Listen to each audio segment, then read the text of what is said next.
جن لوگوں نے اس ملک کو ایک نئی دشا دی، ایک راستہ دکھایا، آزادی کے لیے قربانیاں دی، جیلوں کو آباد کیا اور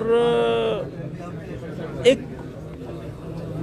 ملک کو جوڑنے کے لیے، جوڑے رکھنے کے لیے، ملک کے بسنے والے لوگوں کو جوڑے رکھنے کے لیے بے مثال قربانیاں دیں، اپنوں کی گالیاں کھائیں، ظلم سہے۔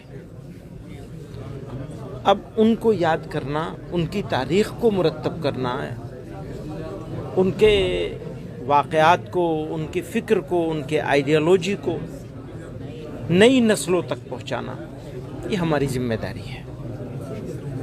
تو اس وقت ہم اپنے دو لوگوں کو یاد کر رہے ہیں، مولانا حفظ الرحمان صاحب، وہ ٹو نیشن تھیوری کو اپوز کرنے، دو قومی نظریوں کو اپوز کرنے والے لوگوں میں سر فہرست ان کا نام ہے،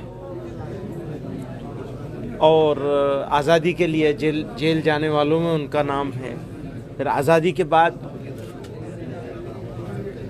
انڈیا کے کانسٹیٹیوشن بنانے میں جو ان کا رول ہے، پھر پہلی پارلیمنٹ، دوسری پارلیمنٹ، تیسری پارلیمنٹ تک وہ ریپرزینٹ کرتے رہے انڈیا کو، انڈینس کو، مسلمانوں کو۔ تو ہمارے لیے یہ ہم اس کو اپنی خوشبختی سمجھتے ہیں۔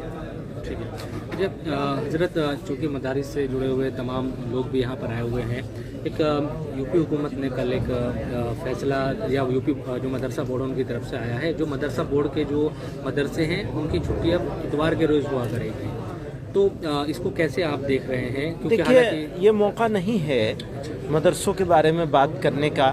بہت ساری چیزیں ہیں جن پہ بات کی جا سکتی ہے، آپ سوال کر سکتے ہیں، میں جواب دے سکتا ہوں، لیکن ڈائلوٹ نہ کریں تو مہربانی ہوگی۔ مودی صاحب، ابھی جو دھرمانترن کا ایشو چل رہا ہے، اس میں ہریانہ سرکار کی طرف سے باضابطہ ایک قانون بنا دیا گیا کہ کوئی بھی شادی کے لیے اب جو ہے اپنا مذہب تبدیل نہیں کر پائے گا۔ ویسے بھی نہیں کرنا چاہیے، شادی کے لیے تو مذہب تبدیل کرنے نہیں چاہیے۔ مذہب کا معاملہ دل سے ہے۔ میں نے کسی چیز کو مانا، جب میں صحیح مانوں گا تو میں اس کو اختیار کر لوں گا، تو ٹھیک۔ اچھا، کیا کہہ سکتے ایک ہیں؟ ایشو اور ہے بڑا، حلال گوشت سے جڑا ہوا، کرناٹک سرکار وہی میں کہہ رہا ہوں آپ سے بل بھی لا رہی ہے کہ وہ جب لائیں گے تو دیکھیں گے اس کو بھی۔ اچھا، شکریہ، تھینک یو۔